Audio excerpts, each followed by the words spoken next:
Deus amou tanto o mundo que lhe deu o seu Filho único, para que aquele que crê nele tenha vida eterna.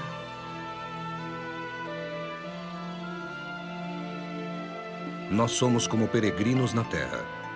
E se não nos fosse dada a preciosa imagem de Cristo, nos perderíamos completamente, como o gênero humano antes do dilúvio. Numa distribuição Paulinas Multimídia, Sudário. O sinal de nosso tempo. Versão brasileira, Estúdio Gábia, São Paulo.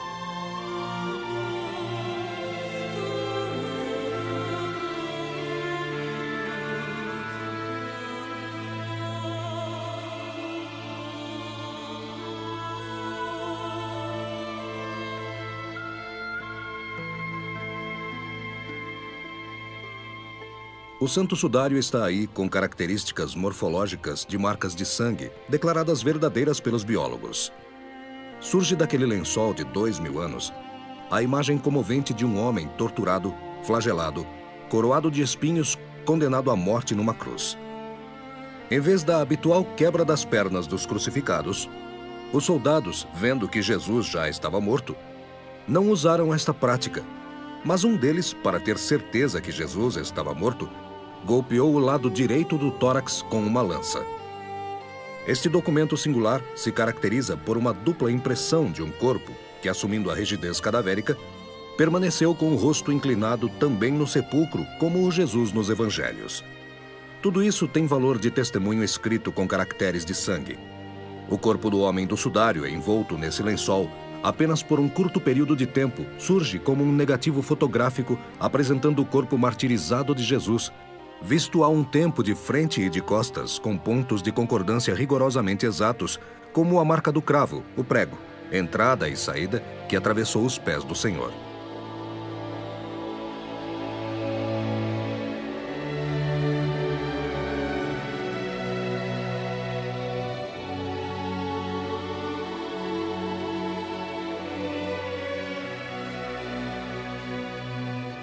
A primeira importante revelação do sudário remonta a 1898. Acabava de ser descoberta a fotografia. O fotógrafo e advogado de Turim, Secondo Pia, com muita dificuldade obtém a permissão para fotografar a relíquia pela primeira vez. É a noite de 28 de maio de 1898, quando o fotógrafo de Turim consegue revelá-la na chapa de um grande negativo de vidro. Fechado em sua câmara escura e absorto no seu trabalho, Secondo Pia nem imaginava a reviravolta que estava prestes a viver naquela noite. Com surpresa, deu-se conta da extraordinária mudança. Viu que a imagem da chapa fotográfica era muito mais nítida e compreensível do que se via diretamente no sudário. Pela primeira vez, foi possível ver de modo natural, claro escuro realista, como numa fotografia. O corpo bem proporcionado e de uma nitidez impressionante. As manchas de sangue e das partes queimadas se tornaram brancas. O resultado era de um incrível realismo. O rosto em negativo revela um aspecto de impressionante majestade, com olhos fechados. De qualquer modo, o sudário se revela como um negativo fotográfico que se torna positivo quando a máquina fotográfica inverte o claro escuro. Uma coisa é certa. Para fazermos uma fotografia, é necessária a luz. Posto isto, podemos serenamente acreditar que na escuridão do sepulcro, uma luz foi emitida pelo corpo. Não há outra explicação. O sudário é então uma manifestação de luz. Constatamos com surpresa que o rosto não é iluminado, nem da direita, nem da esquerda, nem de frente, nem de trás. Ele próprio é fonte de luz. Este rosto é iluminado por dentro.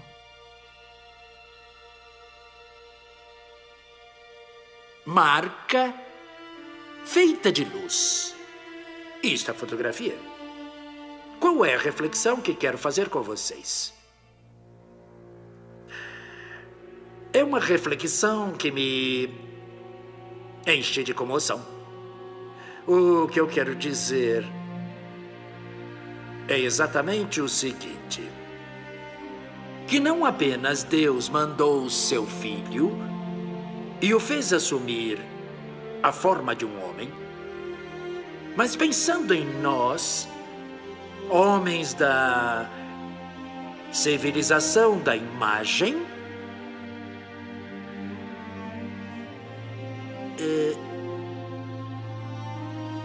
ele criou uma fotografia e a manteve escondida por todos esses séculos.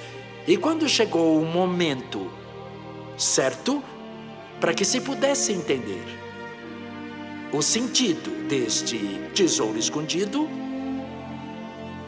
ele o revelou. Síndone, em grego e latim, significa lençol. Na borda da imagem notam-se longas linhas escuras, marcas do incêndio de Chambéry em 1532. São evidentes também triângulos mais claros, devidos aos remendos das partes queimadas feitos pelas irmãs Clarissas de Chambéry 2 anos depois, em 1534. No sudário são evidentes também manchas provocadas pela água usada para apagar o incêndio, na parte central e nas bordas do tecido. Observando o sudário, nos vemos como que diante de um corpo de delito sem nome, com uma quantidade enorme de indícios. É uma imagem que não tem nenhuma referência, com os estilos pictóricos de nenhuma época, nem românico, nem bizantino, nem gótico.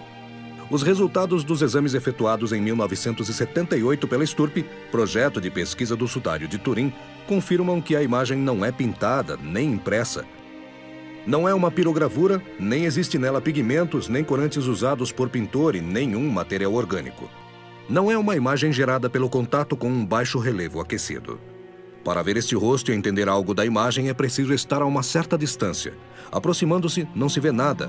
A imagem desaparece, motivo pelo qual nenhum pintor teria pintado algo que nem ele mesmo pudesse ver. O sudário documenta a imagem de frente e de costas de um homem de estatura alta e de porte atlético. O rosto majestoso é moldurado por longos cabelos. Da visão do tecido inteiro, se deduz a imagem de um homem adulto com idade estimada entre 37 e 38 anos. O corpo que deixou as 2 marcas no sudário foi deitado sobre uma metade do lençol e depois coberto pela outra metade. A estrutura corpórea impressa na imagem está bem delineada. Percebe-se o tamanho das pernas, dos braços, do rosto, que mostram uma estrutura óssea inconfundível, da qual se deduz que a altura do homem é mais ou menos 1,84 m a 1,87 m.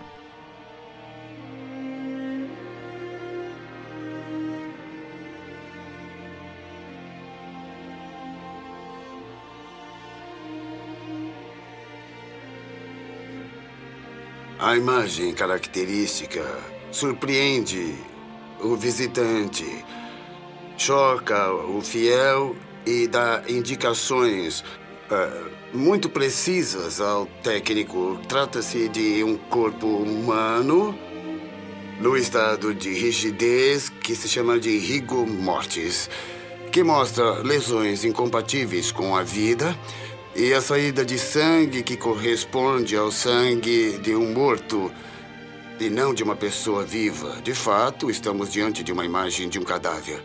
Do cadáver de uma pessoa que, antes de morrer, foi torturado, flagelado, que sofreu uma série de lesões, que são lesões da paixão, feridas produzidas por espinhos no crânio, perfurações dos pulsos e dos pés que permitem ao técnico associá-las à posição da crucificação.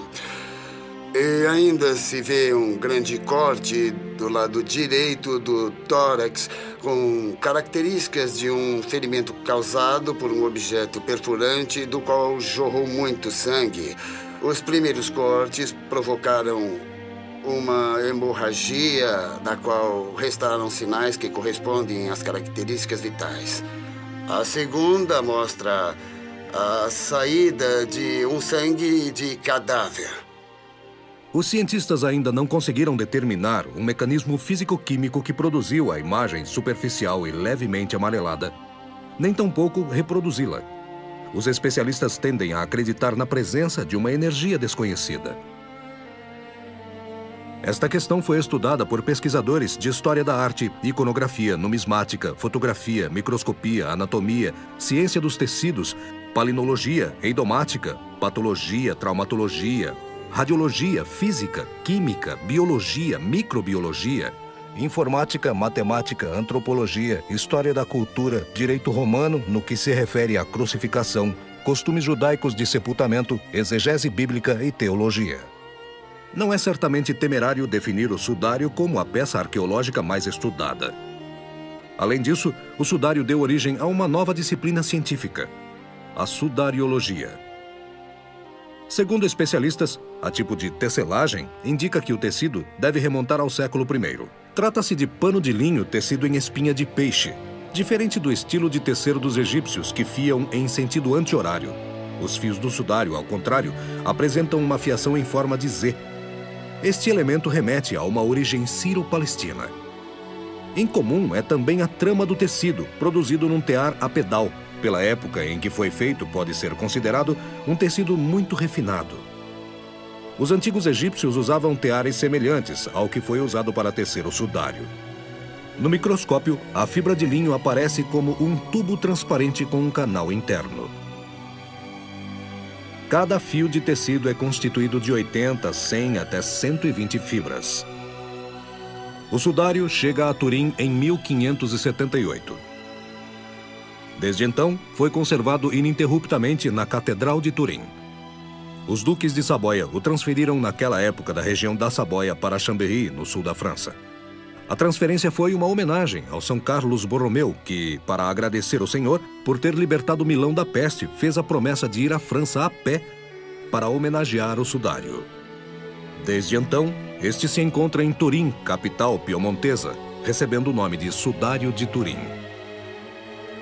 Em junho de 1694, o sudário é colocado definitivamente na capela construída pelo arquiteto Guarino Guarani, anexa à Catedral de Turim.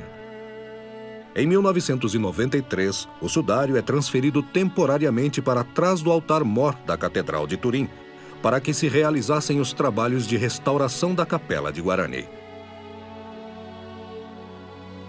Uma redoma de cristal foi projetada e construída pelo arquiteto Andrea Bruno para abrigar o sudário em sua caixa, uma redoma à prova de fogo, blindada, à prova de balas e com temperatura controlada.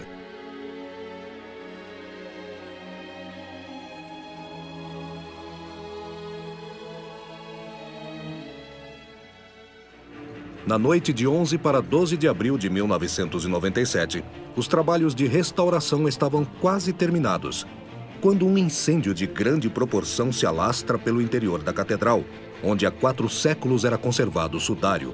A cúpula de 25 metros é tomada pelas imensas chamas. Os bombeiros chegam. O momento é dramático. Uma das mais prestigiosas obras-primas do Barroco é destruída pelo fogo. A preocupação mais urgente dos 150 bombeiros, além de conter o fogo, é salvar o sudário, seriamente ameaçado pelo incêndio. A temperatura muito alta, a proximidade do fogo, o desabamento de material incandescente sobre o couro onde estava guardado o sudário. Na impossibilidade de abrir o relicário pelo mecanismo próprio da abertura, os bombeiros decidiram quebrar o cristal à prova de balas para salvar o sudário.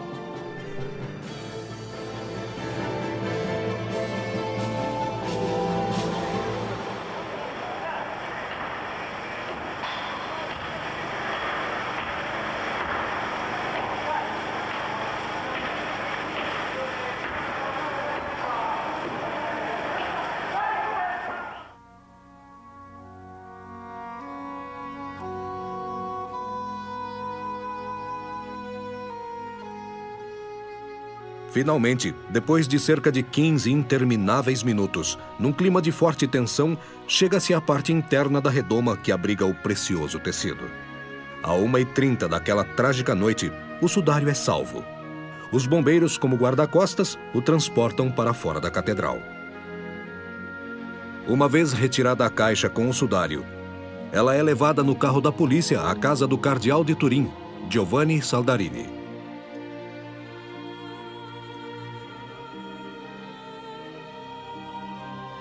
O incêndio durou a noite inteira, provocando danos gravíssimos. Só às 5h30 da manhã, num cenário desolador, o incêndio finalmente é controlado. O que seria do sudário se tivesse ficado na capela de Guarini? A resposta é uma só. Restaria apenas cinzas ou um pedaço de pano carbonizado. Em 14 de abril, uma comissão de peritos, composta também pelo cardeal Giovanni Saldarini, examinam o estado do sudário. Por unanimidade, os peritos atestam que o sudário não sofreu nenhum dano. Surge então a pergunta: por que este incêndio?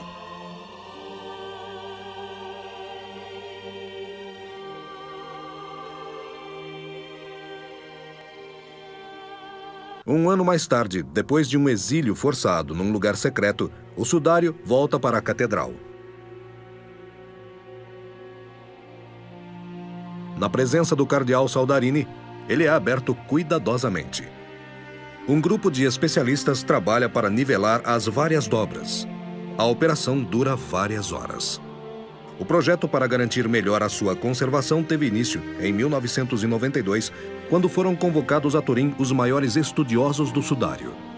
Depois de 4 anos, a comissão decide que o precioso tecido não deveria mais ficar enrolado em um cilindro. Esta decisão é tomada a fim de evitar danos mecânicos, isto é, a formação de dobras no tecido, e que o tecido ficasse progressivamente amarelado devido ao contato com o ar. Esse tom amarelado, segundo os especialistas, com o tempo, poderia provocar a redução da visibilidade da imagem. Melting Fleury Lemberg, especialista em tecidos, por 2 dias inteiros, como as irmãs de Chambéry, costura e fixa a tela sobre um suporte. Finalmente, em 17 de abril, o precioso tecido é transferido para o novo relicário. Trata-se de uma estrutura blindada, feita de aço e vidro à prova de bala. Tem 4,64 metros de comprimento, 1,38 metros de largura, 28 centímetros de profundidade. A espessura do vidro de proteção é de 5 centímetros. Os estudiosos encontraram a justa medida para satisfazer as várias exigências de segurança. O relicário é mantido hermeticamente fechado. O sudário repousa num ambiente que contém um gás nobre, o argônio, um gás neutro que evitará o fenômeno de oxidação do tecido. Os especialistas chegaram assim à conclusão de que a presença de oxigênio abaixo de 0,01% e uma pequena quantidade de vapor d'água serão suficientes para manter o perfeito equilíbrio climático. Em dezembro de 2000, o sudário é colocado num novo relicário hermético. O projeto teve início em 1998, a fim de criar um sistema perfeito para abrigar o tecido. O novo relicário, síntese das mais modernas tecnologias, foi construída pela Alena Spazio e foi definitivamente colocada na Catedral de Turim, sob a tribuna real. Em 8 de novembro de 2000, o sudário foi destacado do tecido de Holanda, que servia de suporte, em alguns pontos do seu perímetro, para fazer um scanner da espessura de apenas 28 milímetros, uma operação de aquisição de imagem. O scanner, na sua operação, foi guiado por hastes de plexiglass passadas transversalmente entre os 2 tecidos. As imagens obtidas mostravam que na face posterior do sudário, a imagem do corpo não era visível, enquanto são evidentes as antigas manchas de sangue, inconfundíveis em sua cor avermelhada.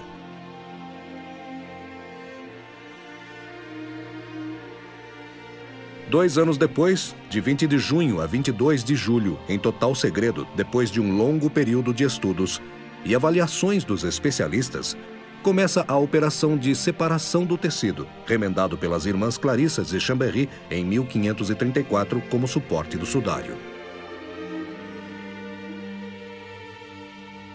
São 2 mulheres, Melting Fleury Lemberg e Irene Tomedi, especialistas em tecidos que executam a delicada operação de restaurar o tecido. Por que uma decisão tão drástica?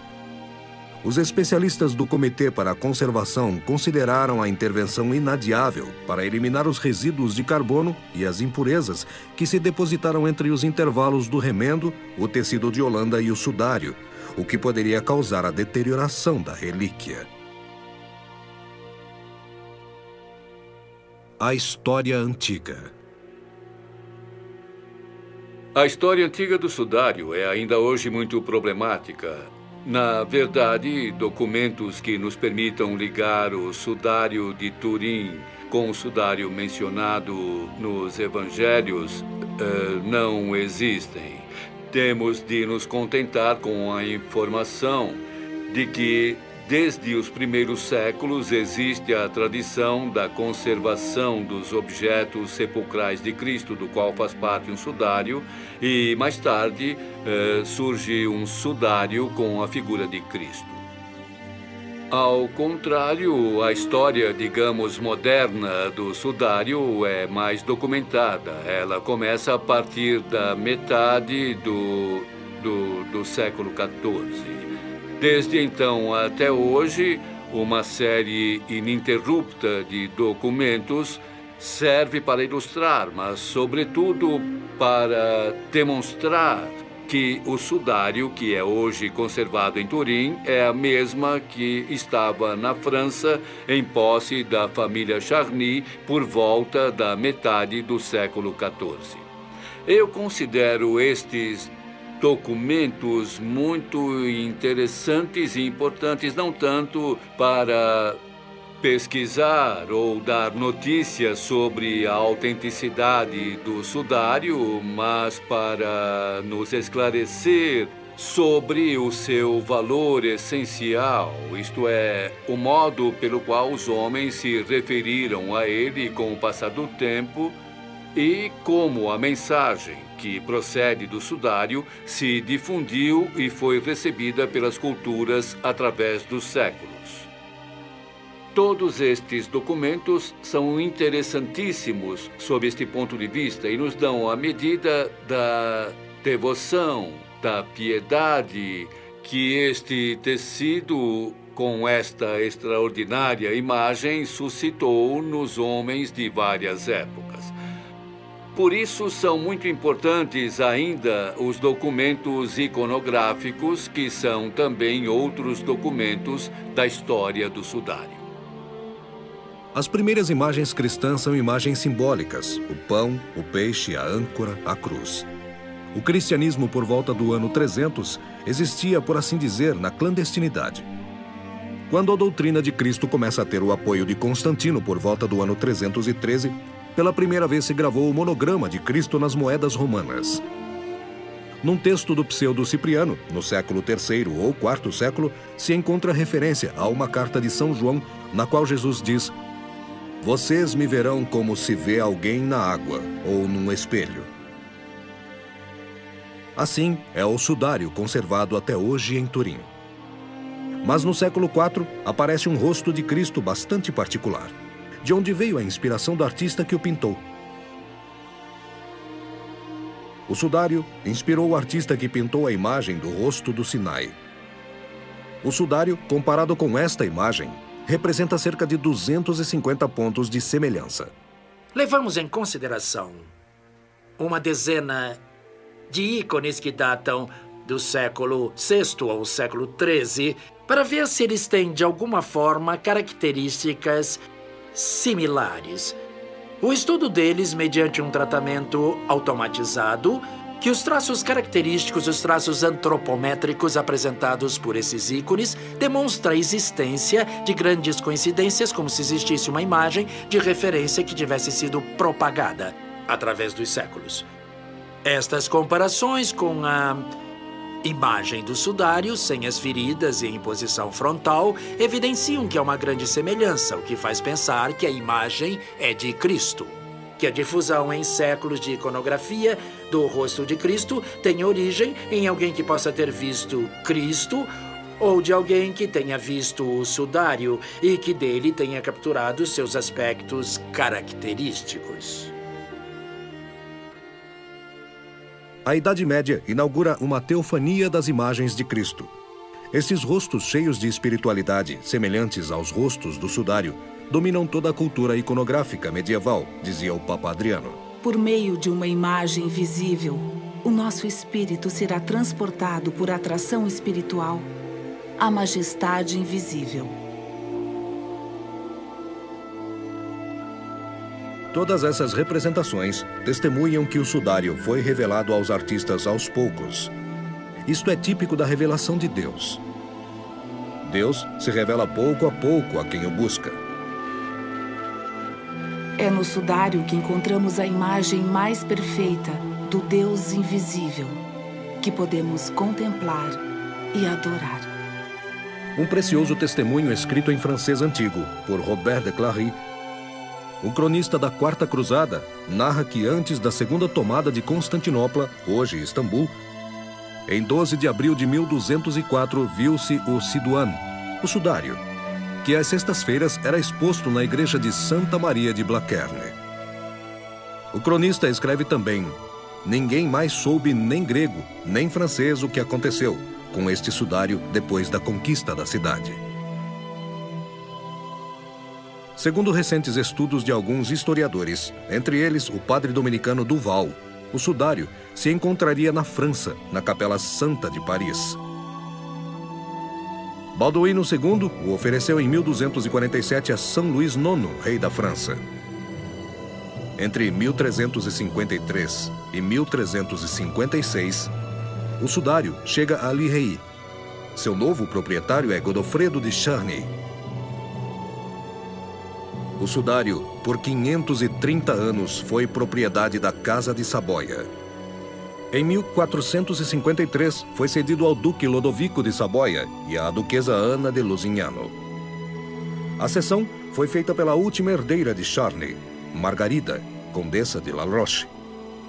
Em 1983, após a morte de Humberto II, o sudário foi dado ao Papa por vontade expressa no testamento do soberano. Desde então, o Vaticano será o único e definitivo proprietário do Santo Sudário. Foi por ocasião da exibição em 1998 que Maria Gabriela de Saboia e Amadeu, duque de Aosta, voltarão a contemplá-lo. Na ocasião ele disse: por 5 séculos permaneceu na Casa de Saboia, uma relíquia que guardamos zelosamente e com fé. Mais tarde, em 18 de junho de 2003, depois de uma restauração e vinda oficial dos Saboias a uma apresentação privada na presença do arcebispo de Turim, Severino Poleto, Vitório Emanuel de Saboia, Marina Dória e o filho Emanuel Filiberto tornarão a contemplá-lo.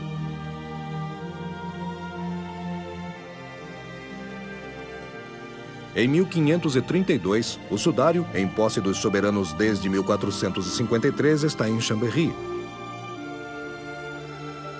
Na madrugada do dia 4 de dezembro, festa de Santa Bárbara, tem início um incêndio que danifica o sudário, porém, milagrosamente poupa a imagem do corpo.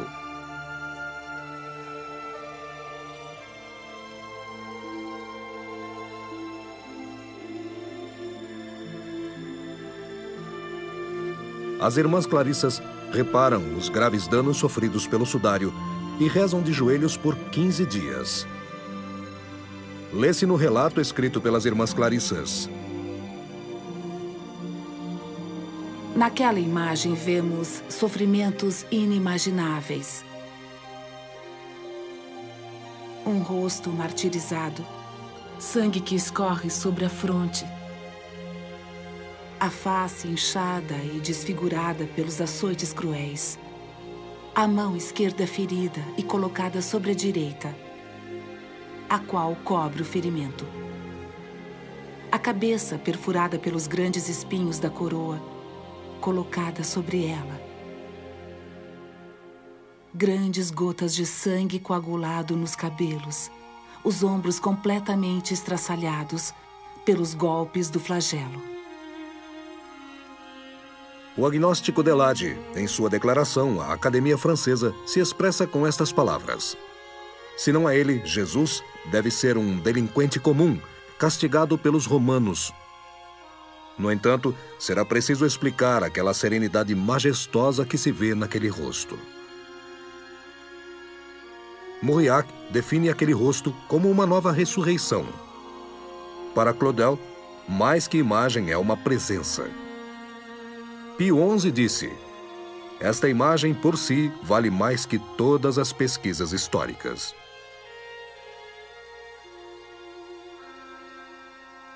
O botânico israelense Avinoam Danin, através de estudos de algumas amostras de pólen recebidas do criminologista suíço Max Frey, confirmou a presença de alguns pólens, os quais representam um elemento decisivo para estabelecer a proveniência do sudário.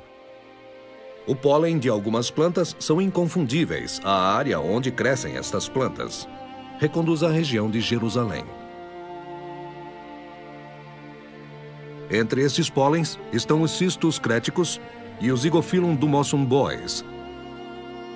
A análise palinológica demonstra que o sudário esteve em todos os lugares indicados pela tradição. Sabe-se com certeza que o sudário esteve na França a partir de 1356. A presença dos pólens da região do Oriente Médio demonstra que antes da Idade Média, o sudário esteve naquela região. No sudário há sangue de verdade, sangue humano. O sangue da ferida do lado direito do tórax, causada por arma pontiaguda, provavelmente uma lança. É sangue cadáver, jorrado do corpo depois da morte. Foi identificada, além do sangue, a presença de plasma, elemento útil, segundo a ciência médica, para determinar a causa da morte do homem do sudário. No que se refere à natureza da misteriosa imagem, os americanos Jumper e Jackson afirmam que o aparecimento da imagem é resultado do contato entre corpo e tecido do lençol, aparecendo a imagem somente nos pontos onde o lençol aderira às feridas apresentadas no corpo. Há, no entanto, pontos onde o lençol não tocou o corpo e nos quais existe a imagem. Segundo os cientistas americanos, o mecanismo de formação foi como um fluxo, uma radiação não penetrante, que se atenua com a passagem do ar e que diminui com a distância. O claro escuro da imagem do sudário é proporcional à distância que havia entre o corpo e o lençol, nos vários pontos, e isto permite reconstituir a forma tridimensional do corpo envolto no lençol. No ano de 1902, em Paris, na Universidade Católica, o pesquisador Ponvignon se dedica ao sudário e analisa as imagens que foram feitas 4 anos antes. Ele se concentra sobretudo na imagem do rosto e percebe que a impressão não é igual. Há uma variação de tonalidade que possa ser, de alguma forma, relacionada com o fato de o sudário ter envolvido o corpo de um homem. Trataria-se, então, da primeira descoberta da existência de uma tridimensionalidade no sudário. Descoberta importante, além daquela ocorrida 4 anos antes, a característica de negatividade da imagem do sudário. Ponvignon não tem os instrumentos para verificar essa sua hipótese. É preciso esperar até 1977, quando Jumper e Jackson, utilizando sistemas automáticos e computadores, criam a primeira imagem tridimensional obtida com aparelhos automáticos e também a imagem do corpo. As imagens, no entanto, não são muito boas, são criticadas pelo pesquisador italiano, professor Tamburelli, da Universidade de Turim, o qual criou um grupo de pesquisa que se dedica, mediante uma metodologia diferente da dos americanos, à extração do conteúdo tridimensional do rosto e do corpo. Obtém-se assim uma imagem rica de detalhes que não são visíveis numa imagem bidimensional. O próximo passo da equipe é eliminar as feridas do rosto, de modo a tentar obter o provável rosto de Jesus Cristo. Isso foi feito e a imagem que obtiveram é de uma beleza inigualável que representa, então, muito provavelmente, o rosto de Cristo. A imagem é produzida com uma projeção na vertical e em alta resolução. O tecido, respeitando a lei da gravidade, está dobrado. Isto porque o corpo teria se tornado, por assim dizer, mecanicamente invisível. A radiação energética poderia ter sido causada por raios ultravioleta ou raios X, os quais se propagam só por contato direto. Não há sinais nem vestígios de decomposição. O cadáver permaneceu envolto no lençol de linho não mais que 36 horas. Observando-se atentamente, não se nota nenhum desfiado das fibras do linho nos coágulos sanguíneos. A impressão é muito clara. Ninguém tirou o cadáver do sudário. Os mesmos Jamper e Jackson, com cálculos de computador, construíram um modelo anatomicamente idêntico ao corpo envolto no sudário. Esta representação foi dada ao Papa João Paulo II no dia 13 de maio de 1981, no mesmo dia em que ele sofreu o atentado. Sobre o olho direito do homem do sudário, foi identificado um objeto de forma arredondada.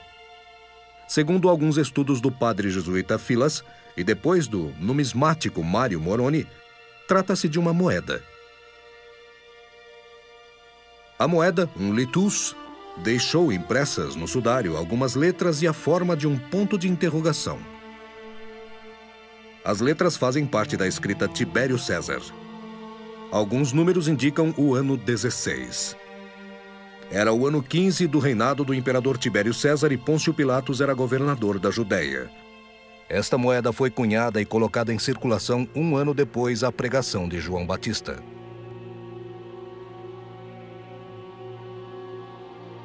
Em 13 de outubro de 88, foi retirado do sudário um pedaço do tecido como amostra para ser submetido ao teste de carbono 14. Houve muita polêmica em torno do famigerado teste. Este documento aponta que o intervalo de tempo atribuído ao tecido do sudário, com uma margem de confiabilidade de 95%, se situa entre 1260 e 1390 depois de Cristo. A Igreja reafirma seu respeito e sua veneração por este venerável ícone de Cristo, que continua a ser objeto de culto dos fiéis, em coerência com a postura sempre manifestada em relação ao Santo Sudário, na qual o valor da imagem é maior que o eventual valor de documento histórico. Ícone ou relíquia? Relíquia é certamente. Não pode ser diferente. Se não fosse uma relíquia, não se poderia compreender as manifestações de fé que a cercam e que se mostram ainda mais fortes que as provas e contraprovas científicas se mostram mais fortes. É 14 de outubro de 1988. Hall, Tite Age, o trio do teste de carbono, fazem uma conferência de imprensa. Estão em Londres e os três cientistas exibem um ar triunfalista. Triunfo de quê? Certamente pensava ter chegado a uma importante conquista histórica. O modo, o protocolo com que esse conjunto de testes foi executado é uma vergonha da ciência moderna, porém é feita de homens. Na minha opinião, eu escrevi isto e confirmo. Esse teste foi uma oportunidade perdida, era uma única chance. Voltemos ao 21 de abril de 1988. A amostra. Reed, que fez o corte, o Testori, especialista em tecidos, discutiram por cerca de 2 horas com o engenheiro Gonella para decidir de onde retirar a amostra. Optaram, enfim, por um ponto menos adequado. A rapidez dessa decisão, depois de 2 anos de preparação desta operação, demonstra como esta escolha foi secundária. Professor Dmitry Kuznetsov, do Instituto Superior de Estudos Nucleares de Moscou, em 1993, apresentou seu estudo demonstrando que as datas publicadas sobre Nature não são confiáveis, pois os cientistas ingleses não levaram em consideração 2 fatores importantes: a exata distribuição de carbono 14 em natura e o efeito de modificação que o radiocarbono produz no tecido de linho. Alan Adler, químico, em dezembro de 1991, no Broad Spectrum International. O protocolo não foi seguido no atual procedimento de amostragem. Só uma amostra foi colhida, e esta foi colhida de um único ponto do sudário. Se a amostra representa uma só parte do tecido, poderia não representar as outras partes dele.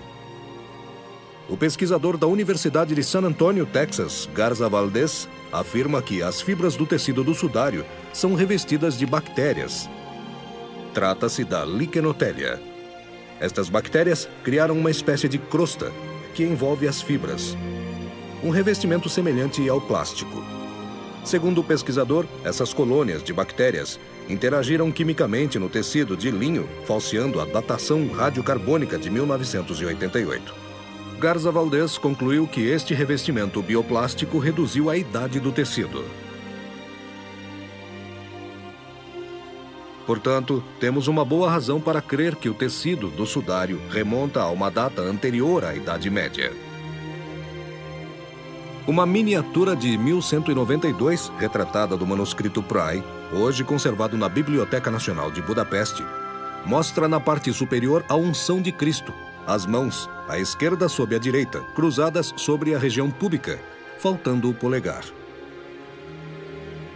Exatamente como a imagem do sudário. A disposição das 4 pequenas partes queimadas, documentadas no manuscrito Rai, é semelhante à da existente no sudário, e isso, então, prova que as partes queimadas já eram conhecidas antes de 1260, data fornecida pelos 3 laboratórios de Tucson, Oxford e Zurique. Mais de um século de pesquisas demonstraram que o sudário, além da imagem que contém e do fascínio que exerce no fiel, é um documento arqueológico. Sua materialidade nos transporta a uma época distante, 2 milênios atrás, a um país distante, a Judéia, e aos costumes daquela época. No sudário, pode-se ver a imagem de um corpo humano. E a pergunta mais pertinente é se o homem do sudário que deixou esta imagem pode realmente ser Jesus de Nazaré. Isto é, o personagem histórico que viveu há mais de 2000 anos. Pode-se tentar responder a esta pergunta em termos científicos, utilizando o cálculo das probabilidades. Probabilidade de que os 2 homens, o homem do sudário, do qual temos uma imagem, e Jesus de Nazaré, do qual temos um relato literário que fala de sua paixão e a tortura que sofreu até sua morte na cruz, possam ser realmente o mesmo homem. Há muitas características comuns aos 2, homem do sudário e Jesus de Nazaré. Mas, examinando as mais importantes, algo em torno de 7 ou um pouco mais, pode-se tentar calcular a probabilidade de estas características terem sido as características da crucificação de outra pessoa.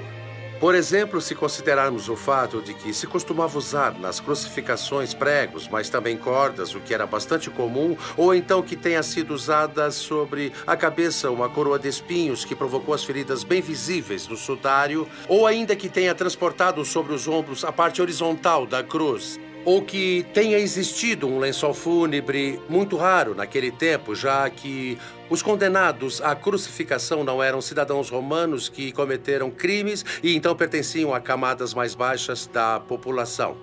O fato de que o tal lençol tenha permanecido ali por um tempo não superior a 50 horas, porque, ao contrário, a putrefação do cadáver teria danificado a imagem. O fato de o cadáver não ter sido lavado, como acontecia normalmente nos sepultamentos, este procedimento foi postergado, executado mais tarde e assim por diante. Assim, atribuindo a cada uma dessas características um valor de probabilidade de que possam ser de uma outra crucificação qualquer, e considerando que as características são independentes entre si, não influem uma na outra. se conclui que o resultado global, isto é, a probabilidade de que todas as características estejam presentes numa mesma crucificação, é dado pelo produto de todas as probabilidades. Bem, fazendo um cálculo aproximado e dando as probabilidades mais altas possíveis, de modo a diminuir a margem de erro, chegamos a um resultado final da ordem de 1 por 200 bilhões. Como podemos interpretar este número? Simplesmente dizendo que se na história da humanidade tivesse havido 200 bilhões de crucificações, apenas uma poderia ter tido ao mesmo tempo as características consideradas. É claro e evidente que é muito improvável que na história da humanidade tenha havido um número tão hiperbólico de crucificações. Sabe-se que a crucificação foi praticada por cerca de 1 milênio, da metade do primeiro milênio antes de Cristo à metade do primeiro milênio depois de Cristo. E, sobretudo, foi praticada na época romana. E, para se ter uma ideia, no período em que teve maior expansão, o Império Romano contava 60 milhões de habitantes. E, por consequência, não se pode pensar que todos tenham sido crucificados. Do contrário, hoje não estaríamos aqui. Pode-se admitir que na história tenham sido crucificados alguns milhões ou dezenas de milhões de pessoas, não mais.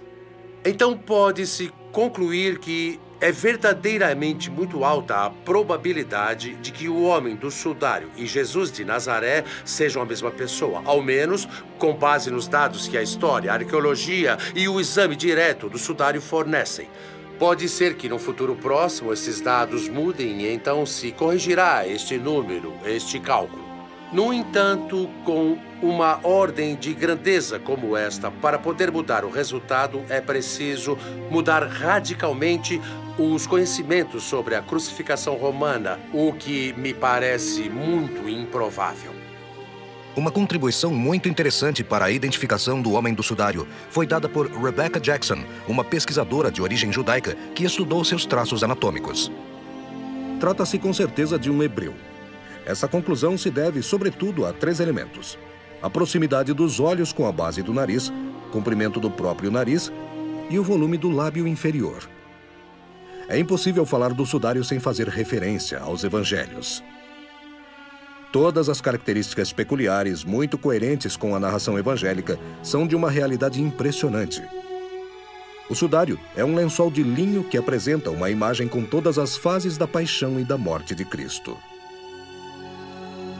A medicina legal foi determinante nos estudos do sudário. O sudário é um documento original da paixão de Cristo.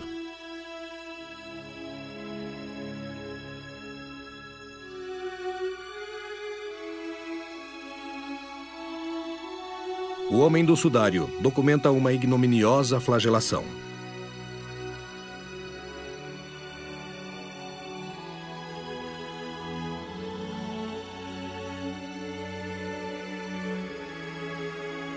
O exame quantitativo e direcional revela cerca de 120 golpes. A lei judaica permitia um limite de 39 golpes.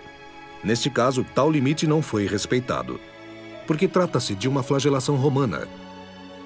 No Evangelho está escrito: Pilatos pegou Jesus e mandou flagelá-lo. O sudário diz muito mais, mostra detalhes surpreendentes e ajuda a compreender o tipo de flagelação que Jesus sofreu. Ele foi torturado pelos romanos com esperança de liberdade. Os torturadores sabiam da expressa intenção de Pilatos, que disse: deem uma lição nele, depois soltem-no.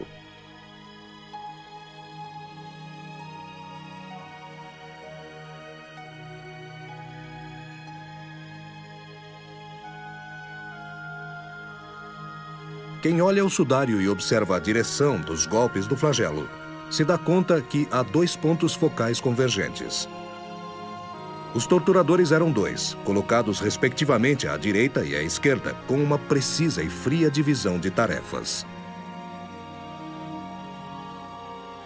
Todo o corpo, da planta do pé aos ombros, foi golpeado, poupando-se apenas a parte próxima do pericárdio. Os médicos nos explicam por quê. Se os golpes atingissem com violência aquela região, Jesus teria morrido. porém, não havia nenhuma intenção de matá-lo, ao menos na parte de Pilatos. Monsenhor Giulio Rizzi reconstituiu em detalhes uma crucificação com extremo realismo, como a do Sudário. É impressionante. Muitos séculos antes já era descrito no Salmo 128. Nas minhas costas fizeram profundos sulcos. Assim também se lê em Isaías. Dei as costas aos torturadores. O homem do Sudário, como Jesus, foi coroado de espinhos. Por todo o crânio há sinais de sangramento. A zona occipital apresenta feridas causadas por espinho. Ao todo, pode-se contar cerca de 30, 35 feridas, excluindo as laterais do crânio, as quais não estão impressas no tecido. A coroa de espinhos do homem do Sudário tem forma de capacete, diferente do que se vê na tradição pictórica, uma simples coroa de espinhos em torno da cabeça. Na literatura antiga não há nenhuma referência à coroação de espinhos. Só os evangelhos documentam este detalhe. Em Roma, na Santa Cruz de Jerusalém, estão conservadas importantes relíquias, entre as quais alguns espinhos atribuídos à coroa, que colocaram em Jesus. Segundo os estudos anatômicos feitos sobre o rosto do homem do Sudário, foi possível determinar a diferença entre sangue arterial e sangue venoso. Isto se deve a 3 sangramentos visíveis na testa, devido à lesão frontal, e a alguns movimentos feitos na cruz durante os martírios e a suspensão. Este detalhe é uma prova muito convincente de autenticidade. Sabemos que a circulação sanguínea foi descoberta por Andrea Cisalpino apenas em 1593 e descrita pela primeira vez ao mundo científico pelo inglês William Harvey, em 1628. O homem do Sudário, como Jesus, carregou a parte horizontal da cruz, o que é evidente pelas contusões muito acentuadas no ombro direito e na omoplata esquerda. Este tipo de transporte da cruz corresponde à típica crucificação romana, ao contrário das representações tradicionais dos artistas, as quais mostram Jesus carregando uma cruz inteira composta da parte vertical e da parte horizontal. Na realidade, Jesus, como homem do Sudário, carrega sobre os ombros somente a parte horizontal. A parte vertical já estava fixada na terra, no local da execução.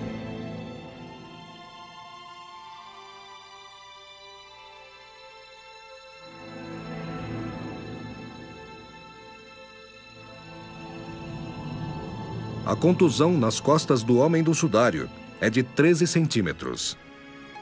Sempre em Roma, na Santa Cruz de Jerusalém, entre as relíquias trazidas em 384 pela Imperatriz Helena, há um outro objeto. Trata-se da parte da cruz de Dimas, o bom ladrão. E a sua largura tem a mesma dimensão do ferimento nas costas do homem do Sudário, 13 centímetros. O homem do Sudário, como Jesus, sofreu quedas. Alguns sinais evidentes de ferimento e traumas são visíveis no rosto. Vê-se uma fratura na cartilagem, 2 ferimentos na região do supercílio e dos olhos. No tecido foi encontrada lama, terra, presente na região dos calcanhares, dos joelhos e no nariz. A terra contém aragonite, um mineral comum perto das grutas de Jerusalém. A partir desta informação, sabemos que o homem do Sudário caminhou descalço e caiu batendo os joelhos e o rosto.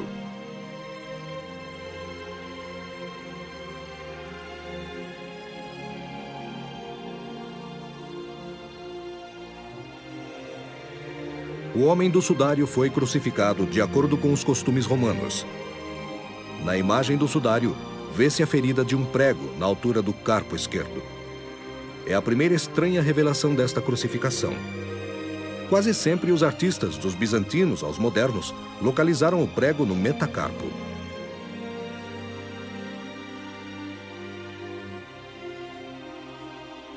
O cirurgião Barbet, no entanto, demonstrou que se um membro superior for pregado pela palma da mão, submetido a um peso de 40 quilos, em cerca de 10 minutos, a mão não suportaria o peso e se rasgaria, se soltaria do prego. Os romanos, acostumados a este tipo de condenação, sabiam bem que para tornar estatisticamente segura uma crucificação, devia-se pregar o membro superior pelo carpo, onde se encontra o chamado espaço de Desto. Ali o prego encontrava um nervo mediano, causando uma dor lancinante que levava ao delírio. E provoca naquele ponto, que é sensorial e motor, a retração do polegar em direção à palma da mão. O sudário mostra de fato apenas 4 dedos, excluindo o polegar. A divergência dos 2 sinais verticais corresponde a 2 posições durante o martírio de Jesus. Pregado na cruz, sangramento do lado direito e a suspensão, sangramento do lado esquerdo. O homem do sudário tem os pés furados. Há sangramento evidente no pé direito.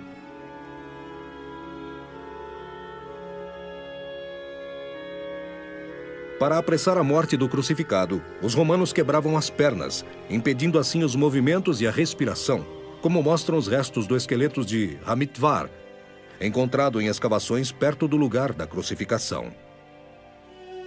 O homem do sudário não teve as pernas quebradas.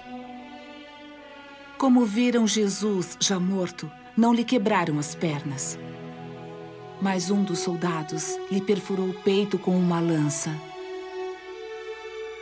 e jorrou sangue e água.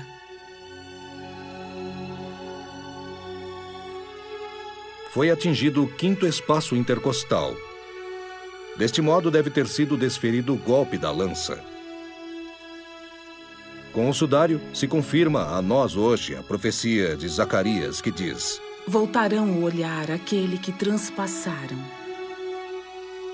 No Evangelho de Marcos lê-se: tendo emitido um forte grito, expirou. O grito é um indício para compreender a causa da morte. O forte grito é típico da morte por infarto. Também o fato de jorrar sangue e plasma coincide com esta hipótese. Pode-se fazer a experiência no cadáver de um sujeito morto por infarto.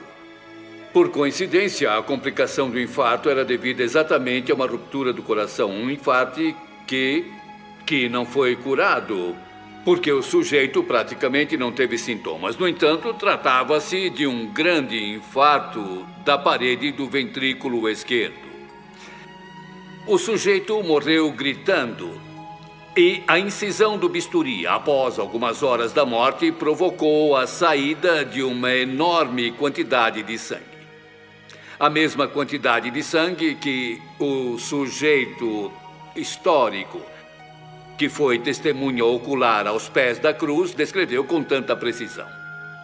Portanto, na pessoa infartada, com complicações de ruptura cardíaca, de hemopericárdio, de inundação de sangue na cavidade do pericárdio, pode haver saída de uma grande quantidade de sangue com uma incisão de bisturi apenas na parede torácica, porque, nesse caso, todo o pericárdio ocupa uma grande parte do tórax. Na verdade, ele foi castigado por nossos delitos.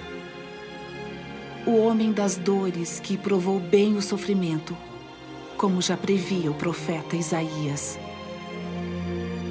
Também o Salmo 21 prefigura este momento. O meu coração é como cera, se funde em meio às minhas vísceras. E ainda o Salmo 68. O insulto dilacerou meu coração. Estamos diante do coração ferido, do coração dilacerado.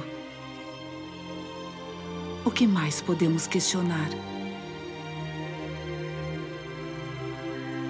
Chegada a noite, veio um homem de Arimateia, chamado José, o qual havia se tornado também um discípulo de Jesus. Ele foi até Pilatos e lhe pediu o corpo de Jesus. Então Pilatos ordenou que lhe fosse entregue. José de Arimateia pegou o corpo de Jesus e o colocou na sepultura que mandara escavar na rocha. A sepultura de Jesus foi narrada por todos os 4 evangelistas. Os evangelistas Mateus, Marcos e Lucas, que a narraram de uma maneira muito semelhante e são também chamados evangelhos sinóticos, falam sobretudo do uso de um tecido, sindom, que envolveu o cadáver de Jesus. No entanto, não dizem como foi envolvida no corpo de Jesus ou se foi passado por baixo e depois por cima da cabeça e dobrado para ser colocado na frente deste cadáver. O evangelista João, autor da 4ª narrativa, não usa o termo sindom, palavra do latim, da qual deriva o termo sudário, mas outro termo para designar a mortalha que foi usada no sepultamento de Jesus, otônia, quer dizer tecido ou sudário, que com toda a probabilidade, como já era tarde, foi usado uma faixa em torno do rosto para manter fechado os maxilares desta pessoa que morreu fazendo um terrível esforço para respirar. E, portanto, com a boca aberta, o que seriam então as otônia. Não é dito o que são exatamente. Várias interpretações são possíveis, mas o plural é estranho porque o sudário é um só. Então, há a possibilidade de explicar o plural em relação ao sudário, porque quando o discípulo Pedro e o discípulo amado vão ao sepulcro e o encontram vazio, eles veem apenas aqueles tecidos no chão. Eles veem 2 tecidos, um sobre o outro, ou talvez eles sejam uma continuação do outro. E então eu creio que seja possível, simplesmente lendo os evangelhos desta maneira muito espontânea, dizer que os evangelhos e a realidade do sudário têm uma compatibilidade que torna possível dizer que o sudário evangélico é o sudário de Turim. No primeiro dia depois do sábado, de manhã, bem cedo, as mulheres vão até a tumba. Encontraram a pedra retirada do sepulcro. Mas quando entraram, não encontraram o corpo do Senhor Jesus. Nisso, 2 anjos apareceram em vestes fulgurantes e disseram: "Por que vocês estão procurando entre os mortos aquele que está vivo?" No texto grego do Evangelho de João, lê-se: "Saíram então Pedro e o outro discípulo e se dirigiram ao sepulcro. Corriam os 2 juntos. Mas o outro discípulo correu mais depressa do que Pedro e chegou primeiro ao sepulcro. Olhou para dentro e viu os tecidos de linho no chão, mas não entrou. Chegou então Pedro, que vinha correndo atrás, e entrou no sepulcro. Inclinando-se, viu os panos de linho e o sudário que tinha sido usado para cobrir o corpo de Jesus. O sudário não estava com os panos de linho no chão. Estava enrolado num lugar à parte. Então outro discípulo entrou também, viu e acreditou.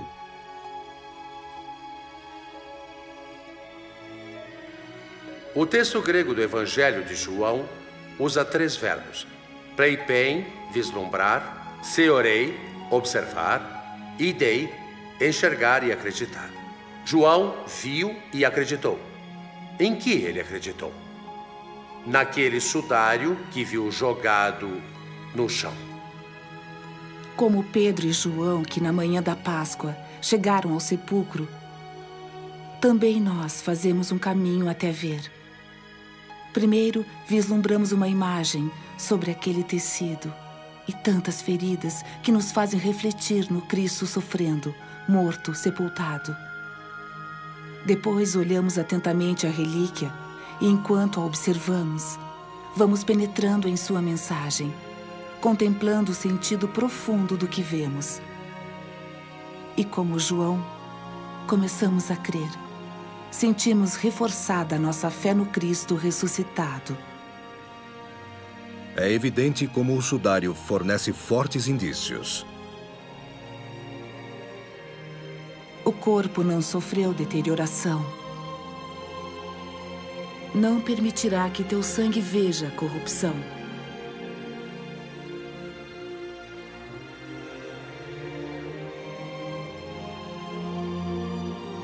No caso de o corpo envolto no sudário, num certo momento ter irradiado uma luz instantânea, forte como a luz do sol, teria sido bem possível que fosse estampada a imagem que hoje observamos no sudário de Turim.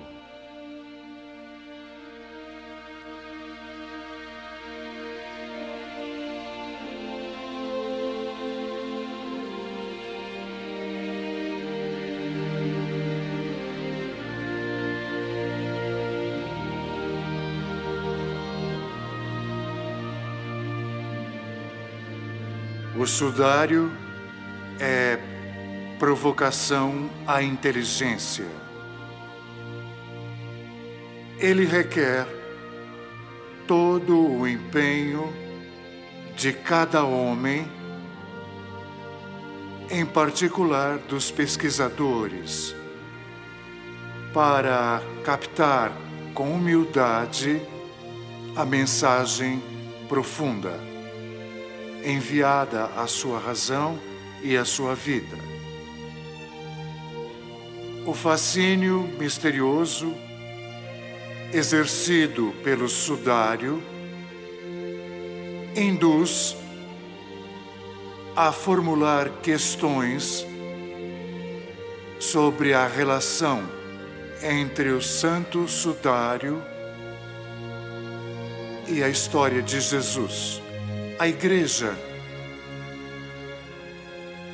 exorta a encarar o estudo do sudário sem preconceitos que acabam por levar a resultados enganosos. Ela convida a agir com liberdade interior e muito respeito, seja pela metodologia científica, seja pela sensibilidade dos crentes. Sobretudo, o que conta para o crente é que o sudário é espelho dos evangelhos. Pôr-se diante daquele sinal que o sudário representa para nós e entender aquele a quem o sinal quer remeter. O sudário é o sinal para a fé,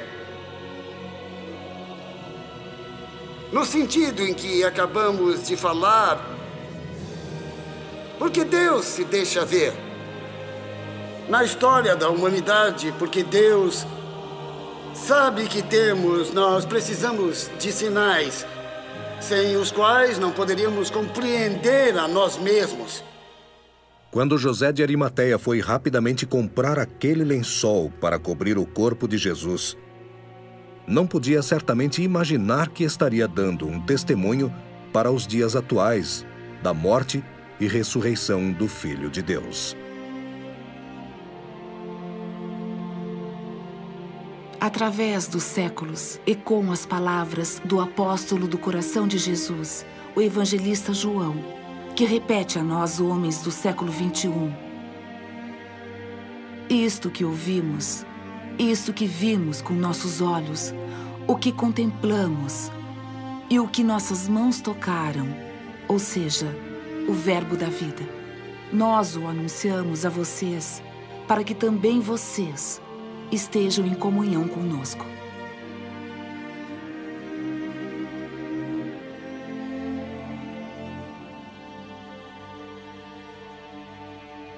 Sou eu. Não temam. Eu estarei com vocês todos os dias até o fim do mundo.